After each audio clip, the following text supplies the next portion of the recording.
Et si une simple leçon de grammaire cachait en fait le secret pour développer notre raisonnement critique? C'est une idée un peu surprenante, n'est-ce pas? Et pourtant, c'est exactement ce qu'on va explorer aujourd'hui, avec une approche qui pourrait bien changer notre regard sur la façon d'apprendre. Allez, on plonge directement dans le vif du sujet avec cette question. De prime abord, le lien n'est pas du tout évident. On a d'un côté des règles qui peuvent sembler assez rigides et de l'autre des compétences humaines bien plus complexes. Et pourtant, ce lien existe bel et bien.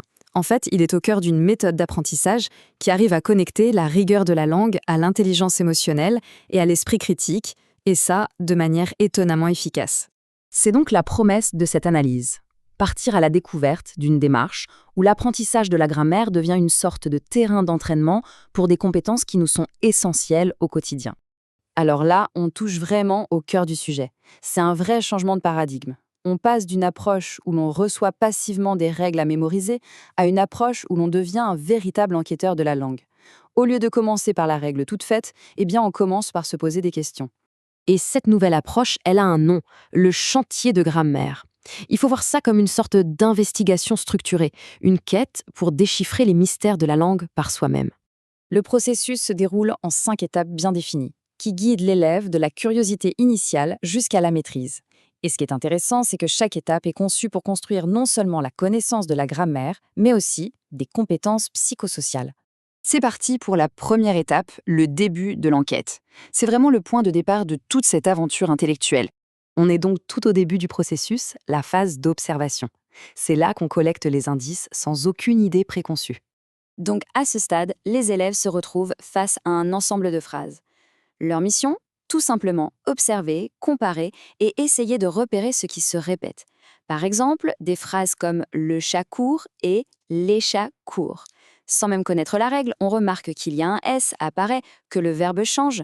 C'est ce travail de détective qui commence et qui active l'esprit d'analyse pour déceler des schémas.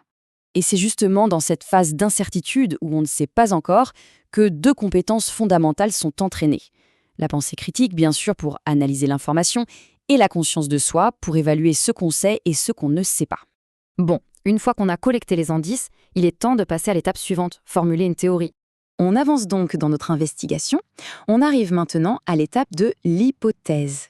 C'est là que chaque élève devient, en quelque sorte, un théoricien. Là, chacun essaie de son côté de formuler une règle qui pourrait expliquer les régularités observées. C'est un moment de tâtonnement individuel, un espace où toutes les idées sont les bienvenues. Le plus important, ce n'est pas d'avoir raison du premier coup, mais c'est d'oser proposer une solution à un problème qui est encore ouvert. Cette étape, c'est un excellent exercice de pensée créative.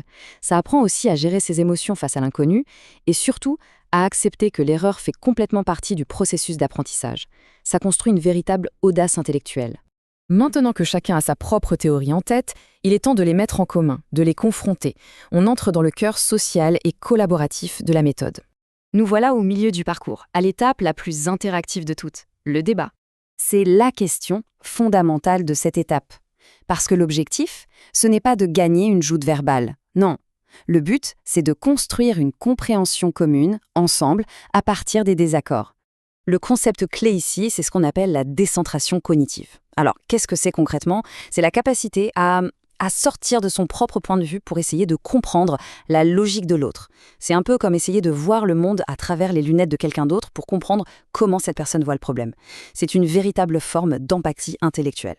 Cet échange d'idées est un terrain d'entraînement exceptionnel pour des compétences sociales vraiment puissantes. On apprend à formuler sa pensée clairement, à écouter activement et, bien sûr, à interagir de manière constructive avec les autres. Une fois le débat terminé, le processus arrive à son point culminant. On va consolider tout ça et le mettre en pratique.